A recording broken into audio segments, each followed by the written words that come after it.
doing down here?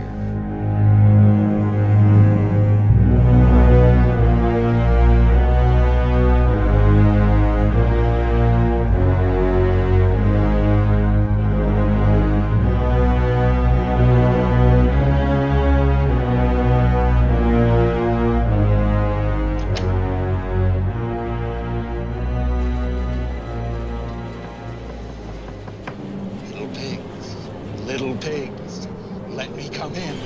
Then I'll huff, and I'll puff, and I'll blow your house in.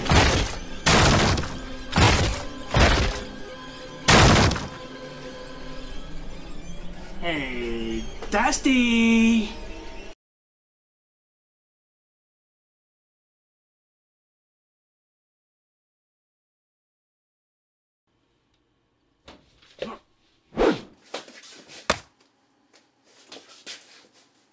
Eh mais c'est bon là, c'est moi, pourquoi tu me jettes un couteau à la gueule? Ah, t'as quand même une bien drôle de façon de rentrer en matière, toi.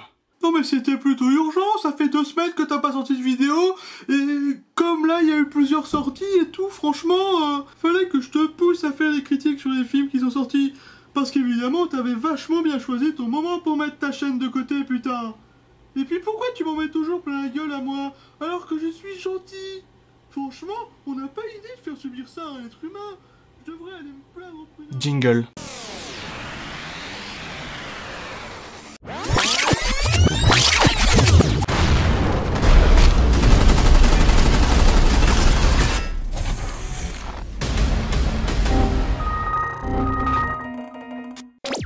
Et salut les dragonos et bienvenue dans une nouvelle critique. Aujourd'hui, une catastrophe, une mimole et une franche réussite. Voilà, une triple critique pour m'apprendre à être succinct et clair et pas trop long.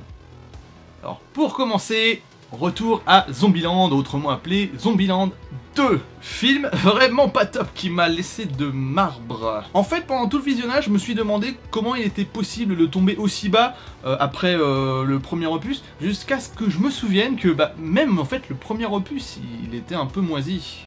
Really, nigga? Alors gros big up en revanche pour le retour de l'intro avec du Metallica.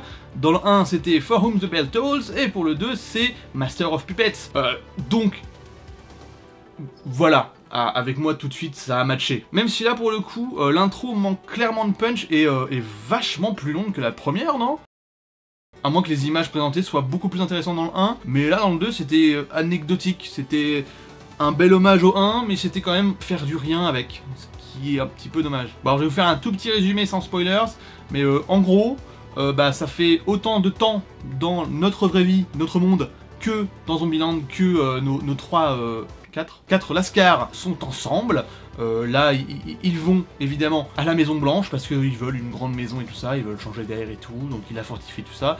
Et ce qui se passe, manque de bol, c'est que t'en as une qui est devenue maintenant une adulte et elle a un petit peu envie d'aller fricoter avec des garçons. Oh la profondeur du scénario, putain. Donc, l'arrivée de nouveaux personnages est franchement salutaire parce que, encore une fois, le seul vrai personnage qui a quelque chose à dire, celui qui arrive quand même un minimum à briller au milieu de toute cette espèce de marasme, c'est Tallahassee et c'est tout. Tandis que Emma Stone produit le minimum syndical et que Jesse Eisenberg, lui, attend juste que le film soit fini. Non, attends, je suis vache. C'est surtout en fait son personnage qui est absolument pas intéressant. Le film est vachement plat et finit même à réussir à être long, tout en ayant un espèce de climax, mais absolument pas exaltant. Donc un second opus sans surprise et sans saveur qui réussit à faire l'exploit d'être moins bien que le premier opus qui était une comédie horrifique sympathique, mais sans plus. C'est donc un sacré teasing autour d'un film qui n'en vaut absolument pas la peine, donc gaspillez pas votre argent, n'allez pas le voir. En même temps, à mon avis, il est plus sinoche. Ensuite, Terminator Dark Fate. Vous rêviez d'un Terminator pro-féministe et SJW friendly? Moi non plus.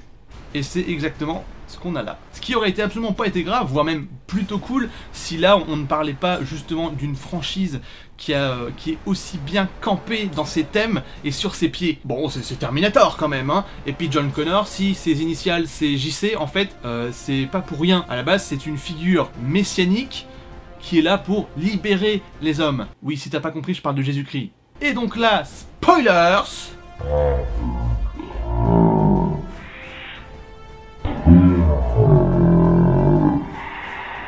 on te le zigouille d'entrée de jeu au début du film, et on te le remplace avec une gourgandine qui sert pas à grand chose et qui sort de nulle part. Gourgandine. Ah putain, c'est tellement pas sympa en vrai comme nom. Il se fait buter comme une merde parce qu'en fait, Skynet, attention, ils étaient pas stupides, et en fait ils ont envoyé plusieurs Terminator dans le passé, au cas où le premier qu'ils avaient envoyé et le deuxième, le T-1000 dans Terminator 2, n'avaient pas réussi leur mission. Et c'est là la première grosse incohérence, et il y en a partout dans le film. Mais par rapport à ça, vu que moi je fais une critique courte, et ben, je vous propose plutôt d'aller voir un petit peu ce qu'a dit Durandal sur le film, qui est un petit peu trop dur, mais pas tant trop que ça, et qui vous expliquera beaucoup mieux et avec beaucoup plus de détails le pourquoi des incohérences. Je sais pas pourquoi je vous monte à gauche, peut-être plutôt là-haut, je sais pas. Je sais pas si j'ai le droit d'indexer le lien d'un autre youtubeur. Et donc, on te remplace tout le monde par des femmes et des Mexicains. Ce qui n'est, encore une fois, absolument pas grave. Me faites pas dire ce que j'ai pas dit. Surtout, en fait, vu le sous-texte du film et le propos qu'il essaye d'amener, de façon très balourde. Seulement, la seule raison pour laquelle il y a des femmes et des Mexicains aux commandes dans ce film, il y en a pas, en fait. C'est donc juste pour jouer les progressistes. Un tel choix, en fait, ça se justifie. À la base, si tu balances juste des Mexicains et tout ça, juste pour balancer des Mexicains et tout ça et pour faire progressiste, et ben en fait, tu déploies l'exact opposé du message que tu essaies de donner à la base. En gros, c'est du racisme de gauche, ce qu'on appelle le racisme positif, c'est-à-dire que tu mets des minorités parce que ce sont des minorités, pas parce qu'elles sont bonnes ou parce que l'histoire te pousse à le faire. Pas parce qu'elles sont bonnes ou parce que l'histoire te pousse à le faire. Donc en fait, on va complètement à l'opposé du message féministe que le film essaye quand même d'amener. Mais pire encore, on apprend dans le film que la gonzesse badass qui est là en fait pour protéger la John Connor, fille mexicaine, et bah en fait, elle est optimisée, tout ça, donc comme ça elle est ultra pétée, elle est puissante et elle peut quand même se battre un peu plus longtemps qu'un humain normal face à un Terminator. Et bah en fait, sa pile d'énergie, ce qui lui permet de rester debout et de survivre, elle est dans son utérus. Par le pouvoir de l'utérus ancestral.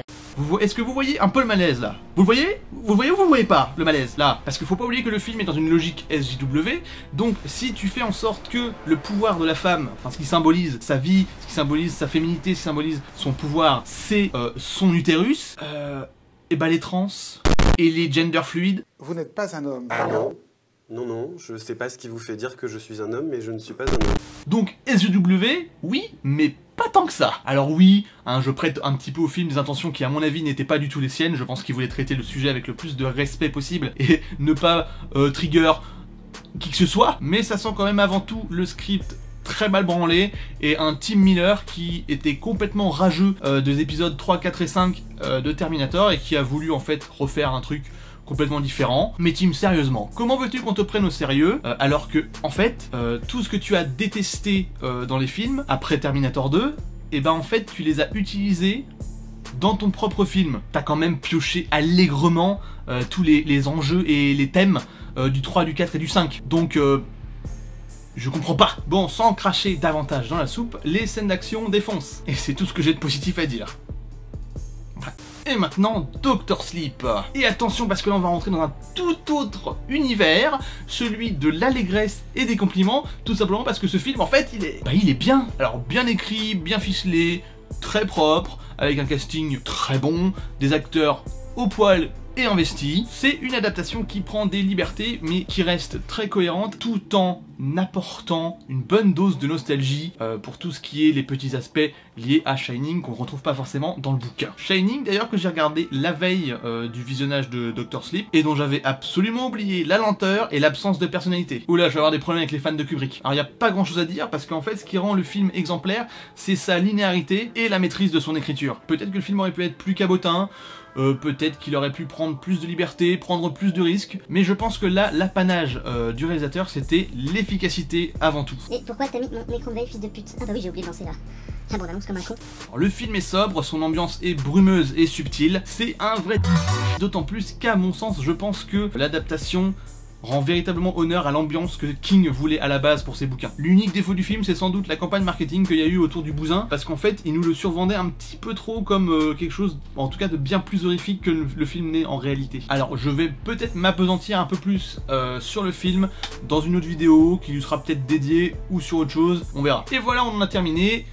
3 critiques courtes et salées, faites le plus rapidement possible. Alors oui, je suis nettement moins sympa qu'à l'accoutumée, c'est vraiment le format un petit peu plus contracté et court qui me pousse un petit peu à faire ça. Faut que ce soit moins subtil et plus percutant. Alors voyez ça un petit peu comme un exercice de style et dites-moi en commentaire si vous appréciez mieux ça ou si vous préférez que je sois un petit peu plus lent et que je rentre un peu plus dans les détails sur une critique unique. Mais mon petit doigt me dit que le goût du sang ça vous plaît. Bref, n'oubliez pas de liker, commenter et de vous abonner. Sinon j'ai un Tipeee et un Utip, mais je pense que là il sera un petit peu plus probant qu'on parle de youtubeurs un petit peu plus pas méritants mais qui ont plus de 66 abonnés quand même, parce qu'au final moi mon Tipeee et mon Utip se justifient pour l'instant pas trop forcément, hein, j'ai pas d'audience et tout ça. Donc ce que je vais faire, c'est que je vais essayer de vous pousser vers des chaînes qui, elles, mériteraient un petit peu qu'on s'intéresse à elles. Parce que, comme vous le savez, YouTube est rentré un petit peu en mode nazi au niveau de la monétisation, et donc il y a pas mal de gens qui ont perdu tout ça, et qui n'ont plus, en gros, que le financement participatif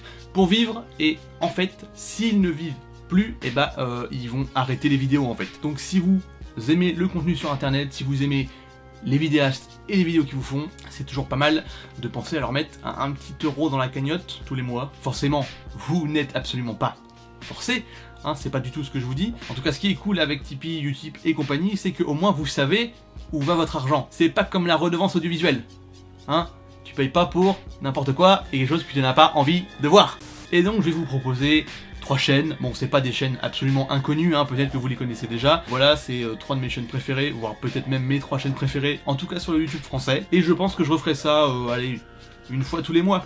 Ouais, donc ce coup-ci c'est vraiment plus pour marquer le coup, donc je vais pas rentrer en profondeur, je vais vous donner vraiment des descriptions très courtes. Je vous laisse en gros aller voir un petit peu de quoi il s'agit, et de toute façon vous allez vous abonner. Mais si, vous allez vous abonner, mais si je vous dis, mais les trois vous allez vous abonner. À la mienne aussi si possible, mais les 3 vous allez vous abonner. Alors on commence avec la chaîne de Maxwell. Habile. Alors à la base, elle s'appelait Two Guys One TV, donc peut-être que vous la connaissez sous ce nom-là, mais il l'a changé dernièrement parce qu'au final, il n'y a plus que lui en fait qui bosse sur la chaîne. C'est une chaîne qui parle avec passion, mais surtout avec érudition de métal en général, de la mouvance métal, de sa mythologie, de ses thèmes. C'est extrêmement intéressant et le mec va vous faire découvrir des groupes à n'en plus finir. Sinon, en deuxième, il y a Stormy. Bon, je sais, c'est encore une chaîne de métal. J'aime me beurrer la biscotte. C'est-à-dire se branler.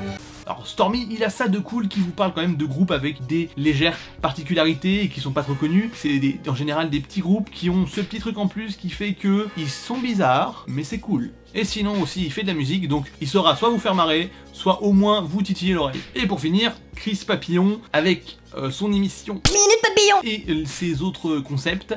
Le mec va juste vous retourner le cerveau. Bon, ça parle de philo, de sociaux et de politique, mais c'est tellement fait avec pédagogie que ça rentrera tout seul, et puis le mec débunk quand même pas mal d'idées reçues et pas mal de trucs, enfin développe sur pas mal de choses intéressantes, donc je pense que ça vous plaira aussi. Et ce qui est bien avec lui, c'est qu'il élargit le débat plutôt que de le réduire. Bref, c'est plutôt cool. Allez, on se retrouve pour une prochaine ou pour autre chose. The Dragon out. Oui, parce qu'en fait, je me suis rendu compte que The Dragon on Duty, c'était un petit peu mauvais pour dire au revoir, alors que quand on dit out, ça veut dire fin de transmission, enfin bref. C'est la marmelade de ma grand-mère, c'est la marmelade de ma grand-mère. Dansons la marmelade ce soir sous les ponts, dansons la marmelade ce soir mon garçon. C'est la marmelade de ma grand-mère.